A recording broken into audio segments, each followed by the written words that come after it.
It just hurts. I'm not going to lie, that was a great direct in so many ways, and logically, with cold, hard logic, I always knew where the numbers fell, but, well, we'll get there. So look, this is just my early thoughts on the September 2025 Direct. I'm not going to cover absolutely everything, but it's just a few initial impressions now so we can see the lay of the land of things to come. I have done a full reaction video which I'll whack onto Patreon, and although I wasn't able to watch it live, I managed to remain unspoiled, which was great, so those are just completely off the cuff reactions. My overall reaction was a little coloured by one personal source of pain, which we'll get to, but strategically for Nintendo, my sense was that they could have done with showing something huge, and I'm not sure they quite managed that, although, to be sure, Fire Emblem is a great reveal.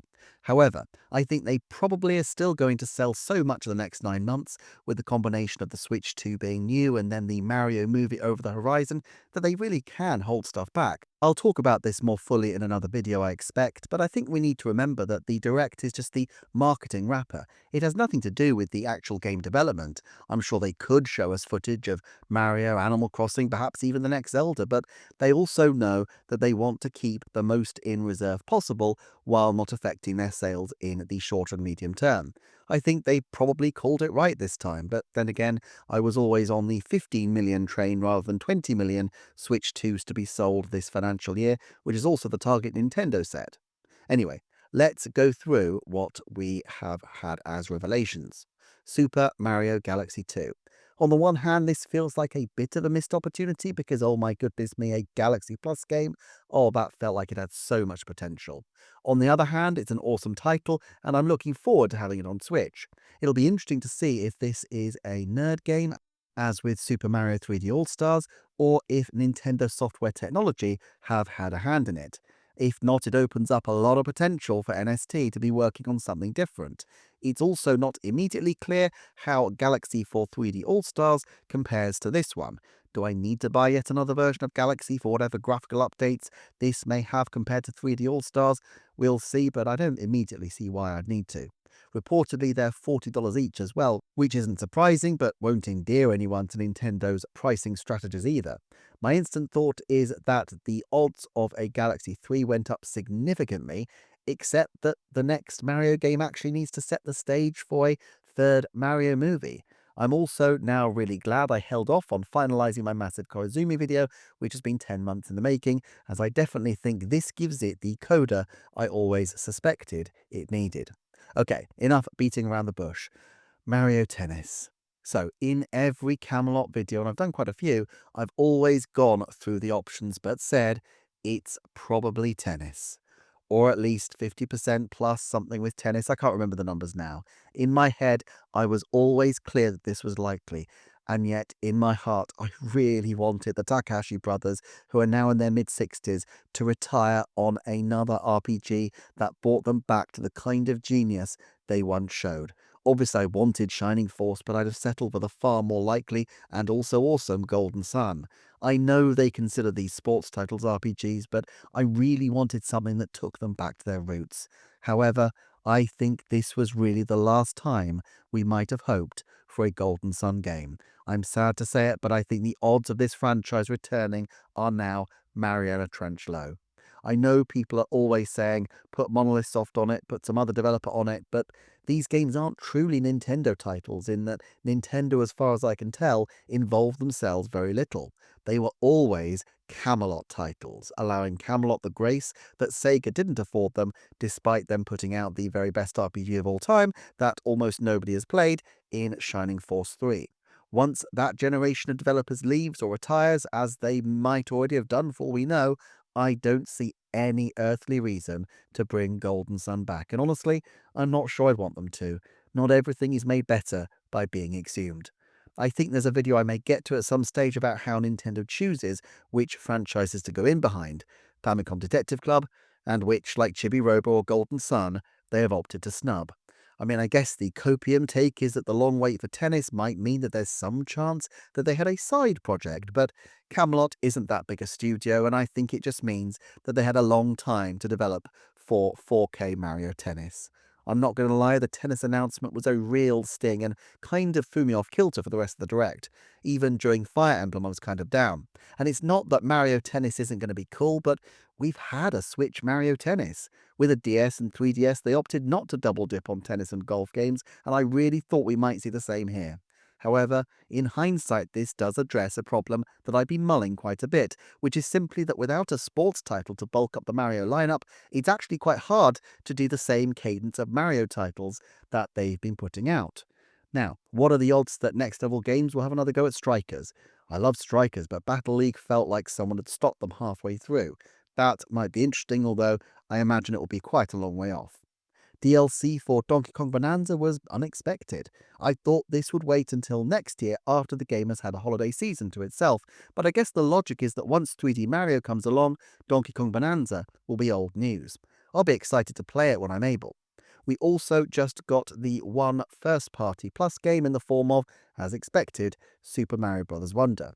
I think I had this as a 90% shout, although I must admit I expected it this side of Christmas so they could cross-promote the original Switch using it.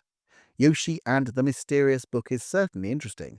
I did a video deep diving Yoshi recently and I mentioned his appeal to younger players, which certainly seems to be in evidence very strongly here.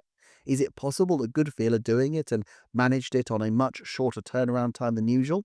With Princess Peach Showtime releasing 5 years after Yoshi, it's possible, I guess, that this game was held back for a while and they did have the Bakaru team as well, also working on a separate game. So perhaps by merging those teams together, it would be possible to have a Yoshi game with a 2-year turnaround time.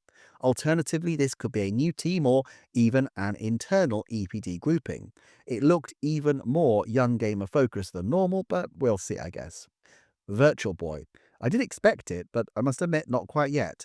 But then again, thinking about it, I had observed that they needed something for Switch owners after the Switch 2 got GameCube, so it kind of makes sense for them to have Virtual Boy announced now, and they might hope that this will keep Switch 1 owners renewing their subscriptions for another year. The reason I think this is important now is that a huge number of people restarted their subscriptions when in 2021 the expansion pack launched. Enough time has passed that there may be other anniversary dates for many of the people who have joined at other big announcements, such as when they announced Game Boy Advance, but I still would guess that around half of the people on the service, and possibly a good deal more, renew between October the 26th, when the pack first launched, and Christmas. Tomodachi Life then. Yes, it's coming for spring, as I thought was a strong likelihood. I still kind of expect that it will be May. Metroid Prime 4. I know it's not that major a game in terms of sales or profile, but I really wish they'd big this up just a little bit more.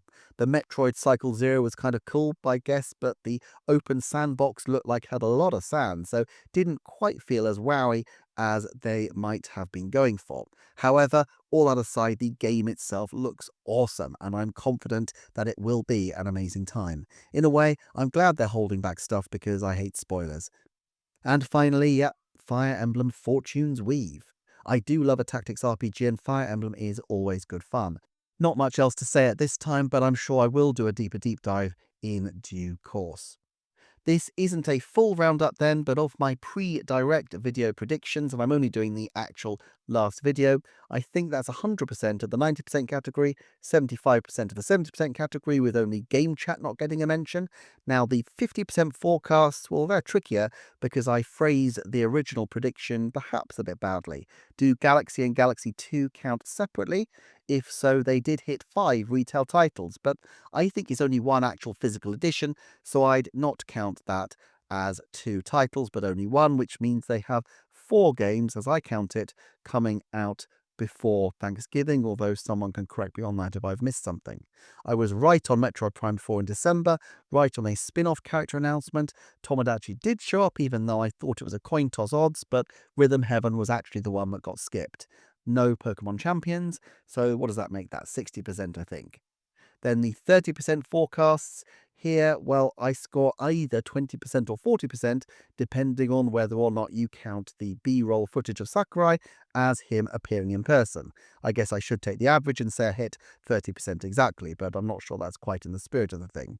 I got 0 out of the 10%, but these are long shots by nature, so that's to be expected, I guess. I have other forecasts I've done recently, of course, that can now be reviewed, and I'll get to that a bit later in the year. I'll probably wait until after mid-October, which tends to be Nintendo's last real point at which they can pull surprises before they're really locked in for the rest of the year. If they shadow drop the test game or something, I would expect that in October, but maybe November or possibly for Christmas, I will be doing a roundup of where things stand once again. Okay, I will have more videos to come when I have a chance to think things through, and I'd like to check out the Bonanza DLC. Honestly though, right now, I think I need to replay Shining Force 2. Oh, Camelot. Thanks for watching as ever. Do check out my separate reactions video, and in the meantime, I'll see you all next time for another Nintendo Forecast.